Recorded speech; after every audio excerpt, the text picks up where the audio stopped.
of welcoming to this podium a truly great supporter of this project and a national leader who is determined to deliver the Viksit Bharat 2047 vision. Please join me in welcoming to the podium the Honourable Union Minister for Railways, Information and Broadcasting, Electronics and Information Technology, Shri Ashwini Vaishnav ji. Thank you very much. Should I say Namaste Andi? Bhavunara? What? Didn't have breakfast? Location is not feeding breakfast to you. Bhavunara?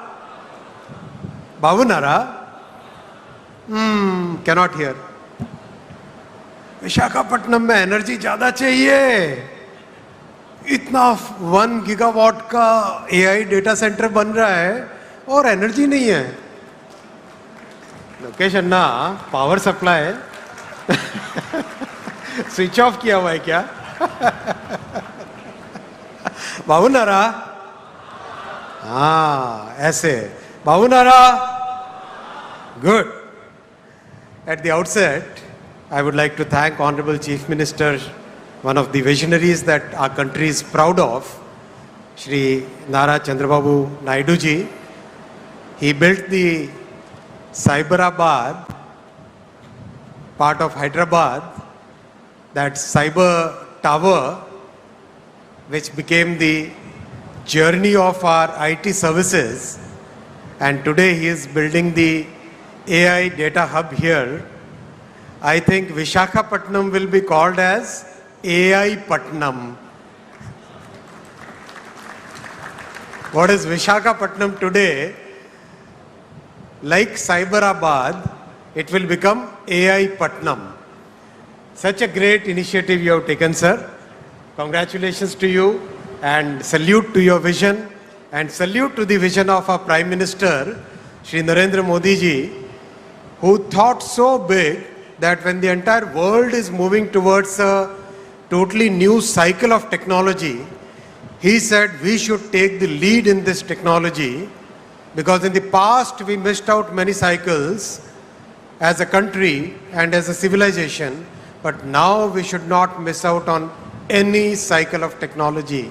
So that's why every part, whether it is semiconductors, quantum, AI, space technology, rare earths, everywhere our Prime Minister is pushing us very hard to take the lead in the technologies. I would like to salute and thank the vision of our Prime Minister. I would also like to thank my brother Nara Lokesh ji. His energy and his drive is indeed a phenomenon among the young leaders in the country. The way he pushes everything and the way he finds solutions, that's more important. It's easy to push, but it's difficult to find solutions, and that's where Lokesh Anna, as I call him, is the real good example for all the young leaders. My brother Ramon Naidu Garu, we are always together in the cabinet, very articulate, visionary, and very, very rapidly, he is a very decisive person.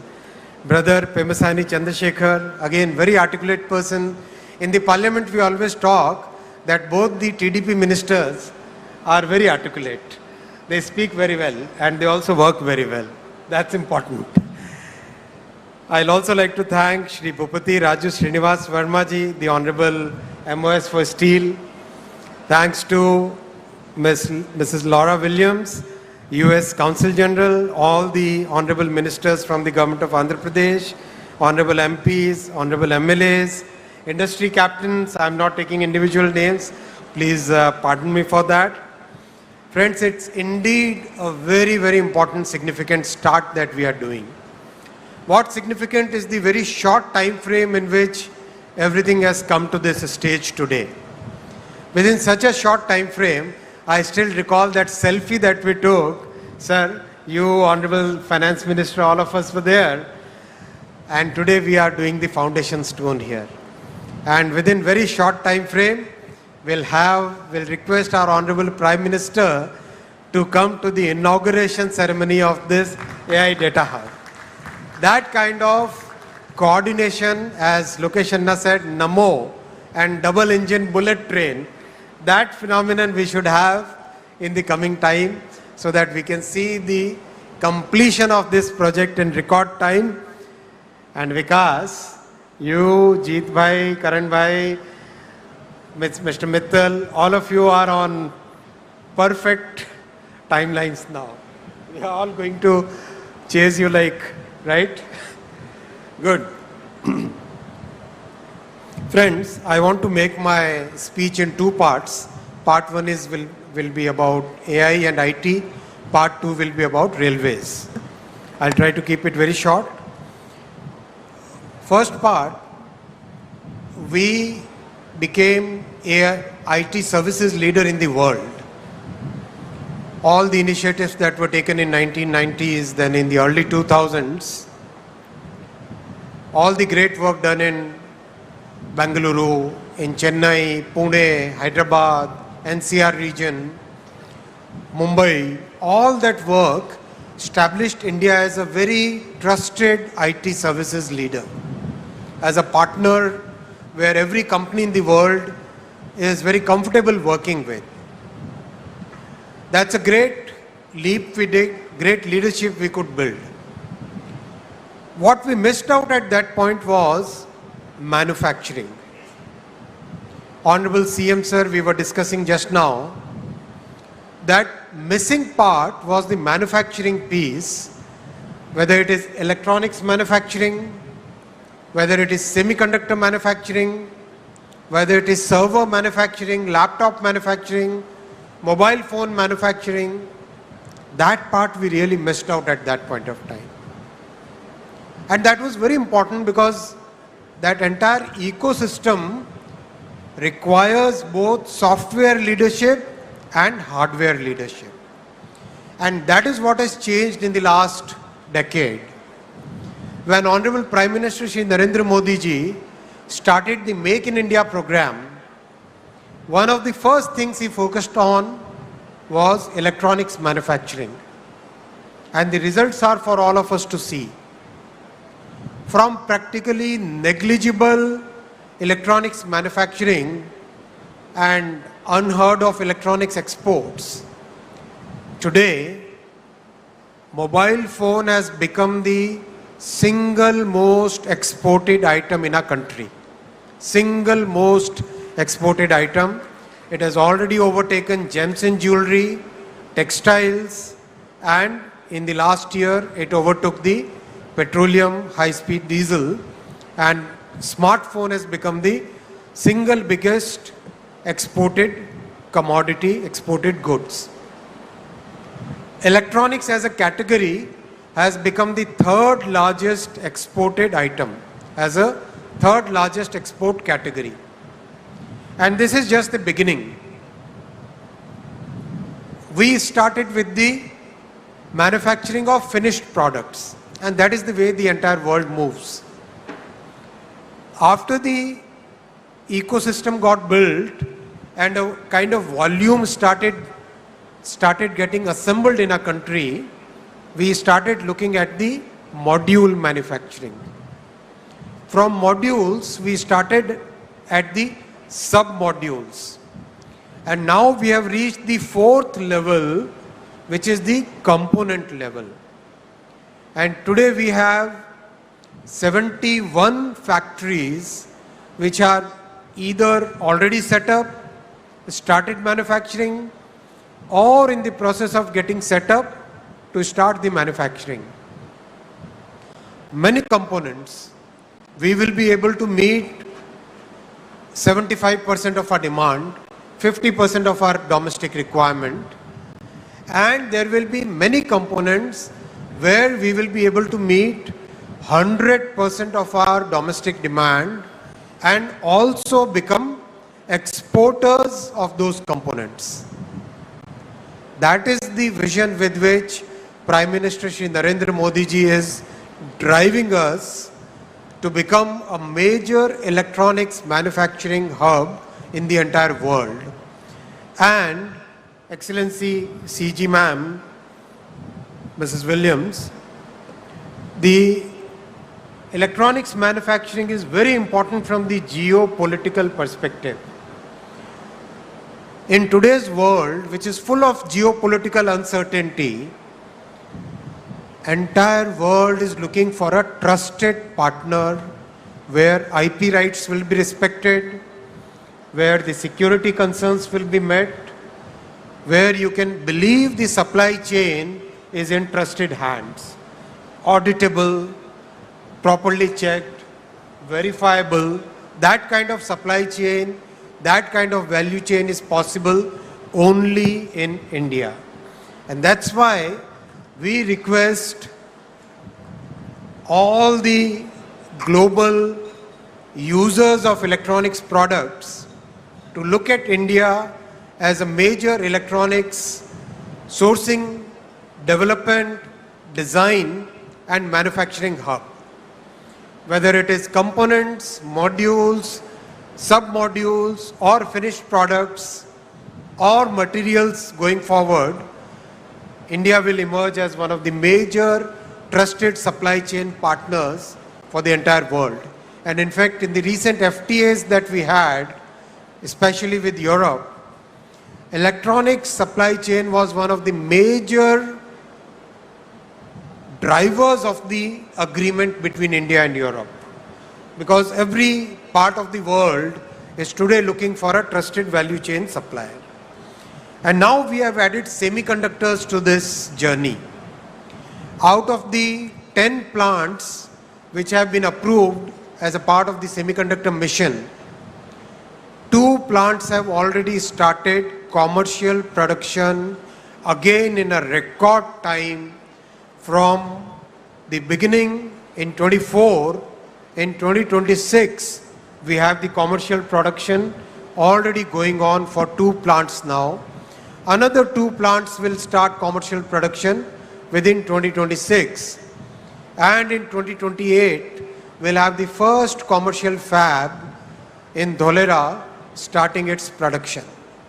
Again, it's very important to understand, and especially for our international participants here, a $1 chip can stop the production of a $1 million machine. And that is very important to understand the concentration risk which is happening in the world today. That concentration risk can put the mightiest of the world at risk just by that $1 chip.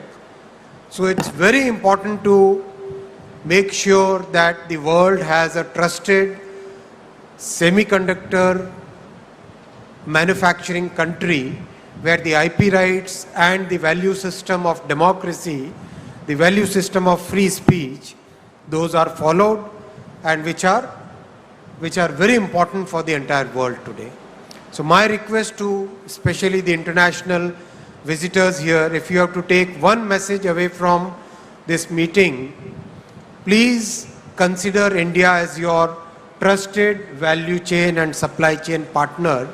And this is a government, as Lokesh Anna said, which believes in delivery, which believes in execution, which believes in transparency, and we have delivered what we promised. The Google team is a clear witness to this entire thing. Whatever we said, we have delivered. Our say-do ratio, what we say and what we do, our say-do ratio is very high, I would like to say. I have only 3 asks from the industry, and especially the Google team who is present here. Please focus on manufacturing your servers in India. These data centers will require a large number of servers. Today we have the capability of manufacturing servers. Many large companies, they are already manufacturing their servers here in India. I know of at least 5 companies which manufacture absolutely high quality, comparable to any other country in the world, where the quality of manufacturing is following the Six Sigma practices, the 5S practices, absolutely high on quality and very competitive on price, and very high on integrity in your value chain. So please consider, please take my message to Sundar, please consider manufacturing your servers in India. I know manufacturing GPUs is still a bit away, but we can do at least the OSAT work in India. So think of OSAT of your GPU and other memory chips in India. That will indeed be a great service, and that will help you in reducing your overall cost. The second ask is, we are happy to collaborate as part of the AI mission in improving your power efficiency. Let's take up some joint projects. Let us take some research projects along with the India AI mission and the industry, where we can look at more power efficiency. So I'll request for proposals from Google as well as other industry participants where we can do more energy efficiency. My third ask is efficiency in water consumption.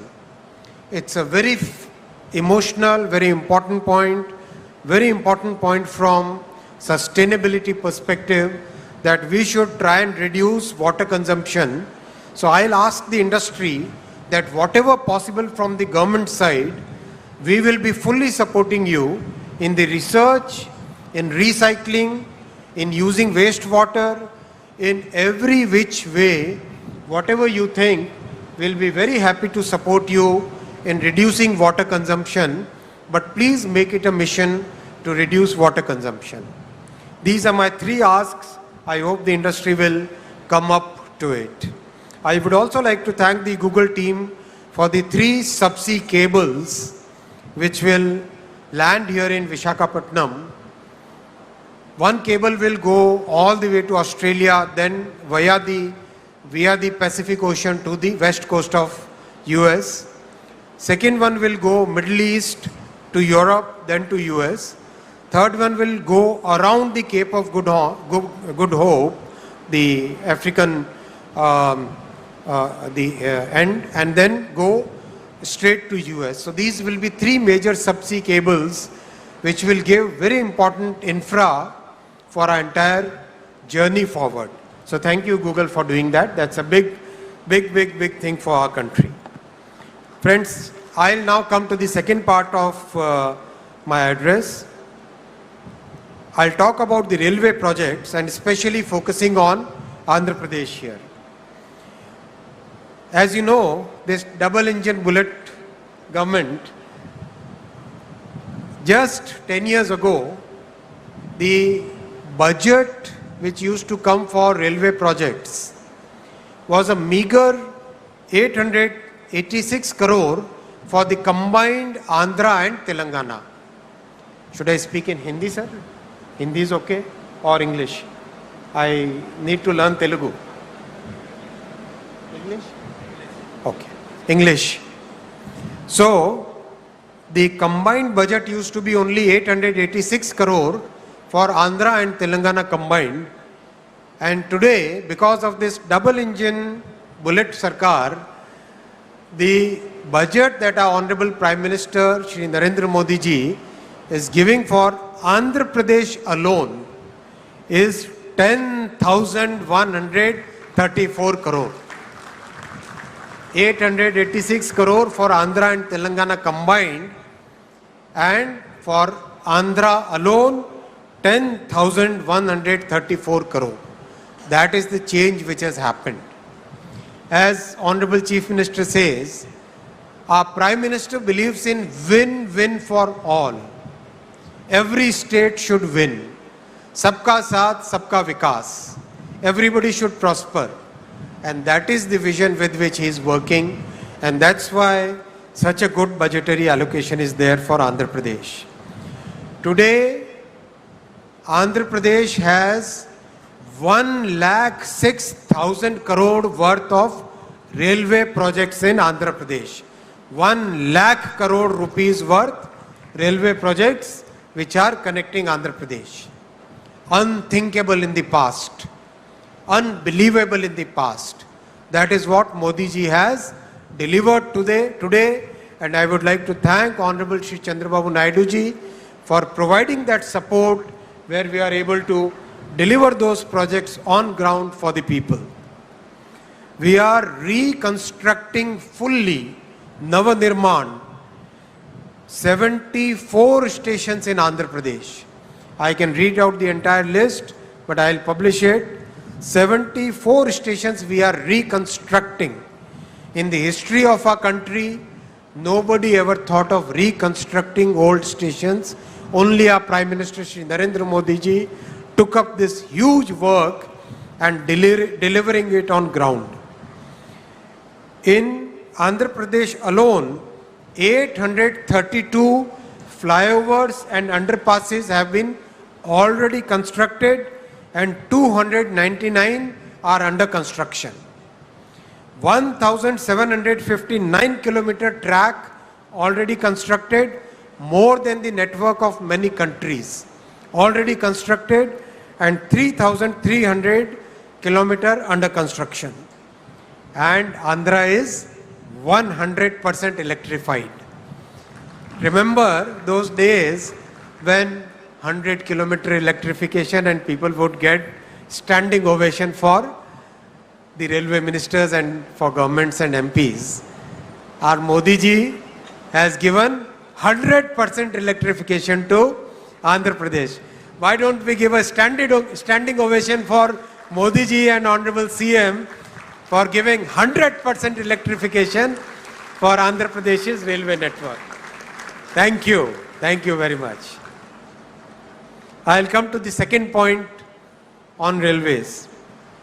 Friends, new generation trains are today visible in the entire country. Andhra Pradesh today has 16 Vande Bharat services.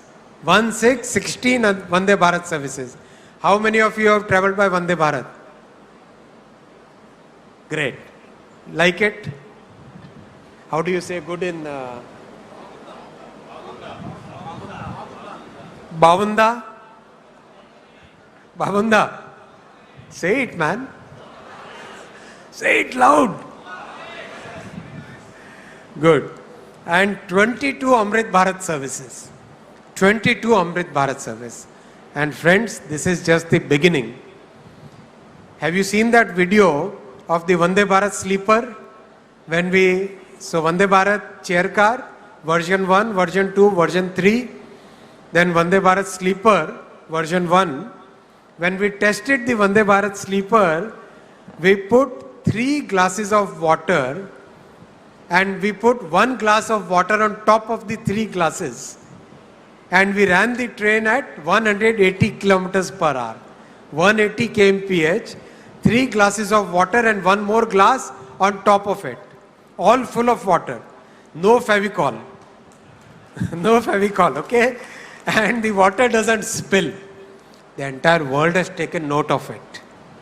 Because this kind of quality of design and manufacturing is not found anywhere in the world. That much thought we have given, that much detailing we have done in manufacturing and design. So that also is now very soon going to be rolled out in the entire country. The third point, South Coast Railway Zone. This was a very emotional point because when the states were reorganized, this was one of the promises that the center had made. So we have delivered that promise. Our Prime Minister believes in making sure that whatever promises center makes, it doesn't matter whether the governments change, but the promises made must be delivered.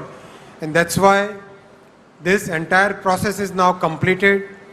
And believe you me, unlike creating a new district, creating a new railway zone is highly technical in nature. We have to look at the operational points, how the control of a train is transferred from one zone to the other. And we have to set all those systems in place before we can actually make the announcement for a new zone. All those systems are now in place And now we are ready to notify the new railway zone on 1st of June 2026. That's a promise which is delivered. And I'll come to the fourth point, friends, the bullet train, the dream project for all of us. And as you are aware, if you have seen the videos of the progress of Ahmedabad to Mumbai bullet train, that 500-kilometer stretch will be completed in 1 hour and 57 minutes.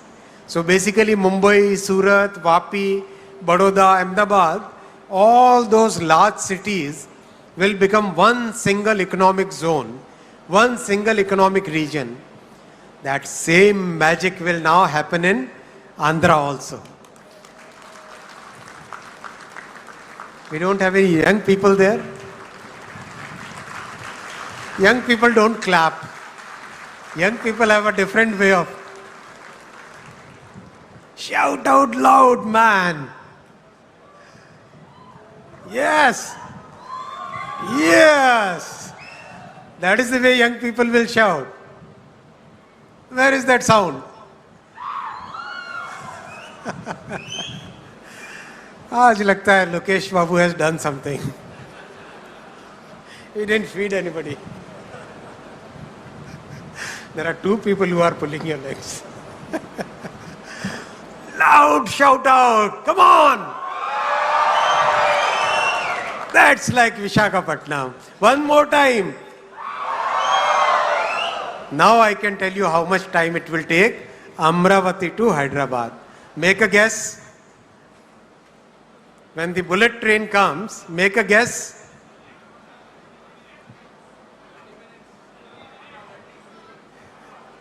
No chance to people sitting here. 70 minutes. 70 minutes from Amravati to Hyderabad. And if Honorable CM, he would like that to be, and my Prime Minister and CM are same. They have same thing. If I say 70 minutes, they'll say no, 35 minutes. They will like the trains to fly. That's why you got Civil Aviation Minister here. Combine the two ministries, then the trains will also fly. And Amravati to Chennai will be 112 minutes. 112 minutes. Imagine that kind of connectivity. Hyderabad to Pune will be 1 hour and 55 minutes. Pune to Mumbai will be 48 minutes. And Chennai to Bengaluru will be 73 minutes. 73 minutes. Hyderabad to Bengaluru will become only 2 hours and 8 minutes. That kind of change will come. So this entire high-speed diamond, the high-speed diamond in the southern states once again proves our political commitment to the development of South Indian states, which every time our opposition, they try to create that fake narrative. That fake narrative is broken again and again by the commitments and the actual delivery that our Prime Minister is making, Shri Narendra Modi ji is making in every sector. Sector after sector, so much investment is coming to all the South Indian states that nobody can say that the South Indian states are not being given the right justice. That justice is being given very clearly, very categorically by our Prime Minister and by the NDA government, where this entire thing is visible, whether it is railways, highways, power, ports, shipping, every sector, the commitment towards the Sabka Saath, Sabka Vikas, development of each and every state is clearly visible, clearly demonstrable in every sector, and that is the commitment of NDA as a party, as a group, to the people of South India, I would like to give very clear commitment today on behalf of NDA that every state will prosper equally under the leadership of our Prime Minister Shri Narendra Modi ji. The last point I'll make, friends, is from Kolkata to Chennai, the entire East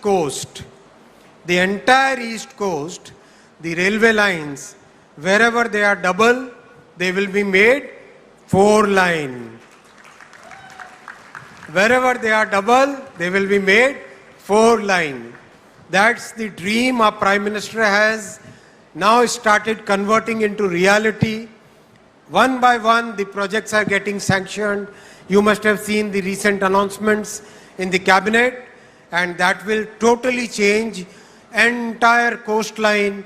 We will be able to run 500 new trains on this entire eastern coast, many new cargo trains, many new container trains, connectivity to the ports, connectivity to the tourism spots, connectivity to our cultural points, and connectivity to the entire country.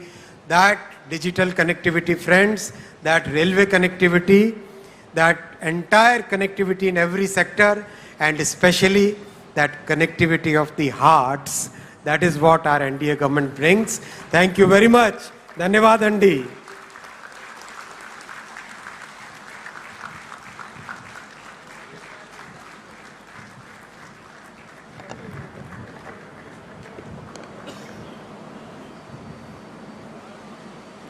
Thank you, Honorable Minister Vaishnav. Your support for this project has been unwavering, and your remarks have truly laid out a very visionary path for us to move forward on. Ladies and gentlemen, the moment we've been all waiting for. It is my profound